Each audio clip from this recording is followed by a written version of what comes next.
بسم اللہ الرحمن الرحیم۔ السلام علیکم ناظرین، ڈسٹرکٹ نیوز یوٹیوب چینل میں خوش آمدید۔ میں ہوں عباس جعفر۔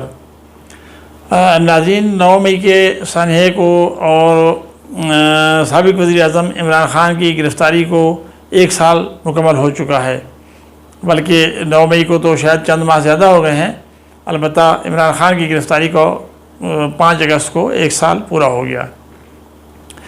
اس عرصے میں ملک میں سیاست کی کیا صورتحال رہی اور کس نے کیا کھویا کیا پایا، یا کس نے کی طاقت میں اضافہ ہوا، کون کمزور ہوا، اس کا مختصراً جائزہ لیتے ہیں۔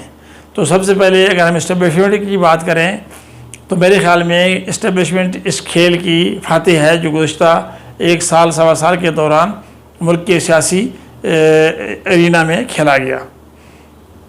اسٹیبلشمنٹ نے نہ صرف اپنا اثر و رسوخ بڑھایا اور 9 مئی کے جو ملزمان تھے ان کو خیر گردار تک پہنچا رہی ہے، بلکہ انتہائی کامیابی سے سیاستدانوں کو بھی ایک دوسرے کے خلاف استعمال کر رہی ہے، اور جیسے یہ ماضی کی روش ہے اس میں اسے بھرپور کامیابی حاصل ہوئی اور سیاستدان اس کے ہاتھوں میں بالکل کھیل رہے ہیں۔ جہاں تک پاکستان تحریک انصاف اور عمران خان کا تعلق ہے تو عمران خان کا جو گراف ہے سیاسی، اس میں بہت اضافہ ہوا۔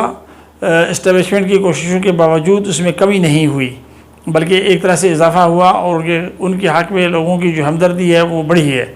ذاتی طور پر عمران خان اور ان کے خانہ مشکلات کا شکار ہیں، لیکن سیاسی لحاظ سے ان کے جو پلڑا ہے اس میں بھی، یا جو ان کا ویٹ ہے اس میں اضافہ ہوا۔ یہ بھی اس سے ثابت ہوا کہ اگر سیاستدان کو عوام کے دلوں میں گھر کر جائے تو پھر اس کو ہرانا یا اس کو کمزور کرنا بہت آسان نہیں ہوتا، اور انتہائی جان جوکھوں کا کام ہے۔ جہاں تک ہم اپنے سیاسی میدان کے تیسرے کھلاڑی کی بات کریں، یعنی پاکستان مسلم لیگ نون اور پیپلز پارٹی جو برسر اقتدار ہیں، تو ان کے بارے میں تاثر میرے خیال میں کچھ نگیٹو ہے۔ وہ یہ کہ جو وہ اپنی بات کرتے تھے کہ ووٹ کو عزت دو یا طاقت کا سرچشمہ عوام ہیں، میرے خیال میں گزشتہ سال ڈیڑھ میں انہوں نے اس سے انحراف کیا ہے، اور عوام میں ان کی ساکھ منفی ہوتی جا رہی ہے۔ خصوصاً ان کے دور میں یہ الزامات عائد کیے جا رہے ہیں کہ وہ سیاسی جماعتیں ہیں اور آئین و قانون کی حکمرانی پہ یقین رکھتی ہیں، لیکن وہ اسٹیبلشمنٹ کے ہاتھوں کھلونا بنی ہوئی ہیں، اور ان کے دور حکومت میں سیاسی قیدی ملک میں موجود ہیں۔ یہ یقیناً ایک ان کے لیے لمحہ فکریہ ہے، اور اس سے جو ان کا سیاسی وزن ہے ان دونوں جماعتوں کا، اس میں لوگوں کے نزدیک کمی واقع ہو رہی ہے۔ اب اگر ہم اس سیاست کے جو اہم فریق ہیں عوام اور پاکستان، ان کی بات کریں تو یہ دونوں سب سے زیادہ خسارے میں رہے ہیں۔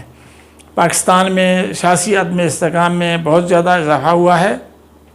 یہاں پہ ہمارے جتنے بھی قریبی دوست ملک ہیں وہ بھی یہاں نہ سرمایہ کاری کرنے کو تیار ہیں اور نہ کوئی قابل ذکر مالی امداد کرنے کو تیار ہیں۔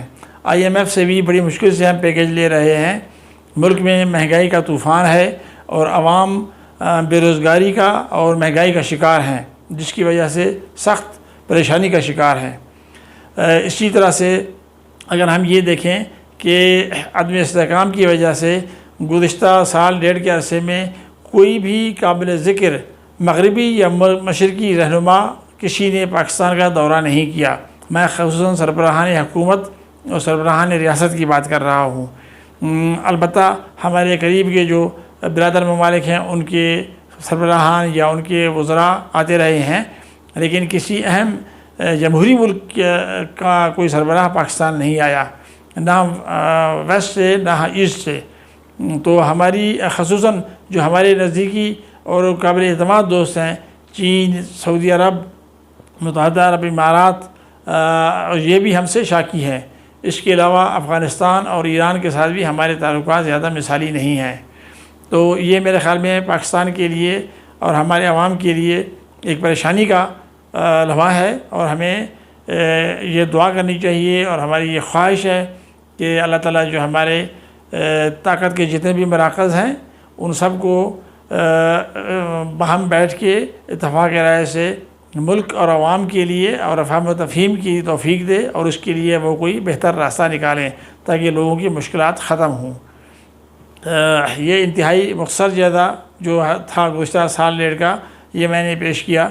آپ سے یہ بھی درخواست ہے کہ ہمارے چینل کو ضرور سبسکرائب کریں اور پروگرام کے بارے میں رائے بھی ضرور دیں۔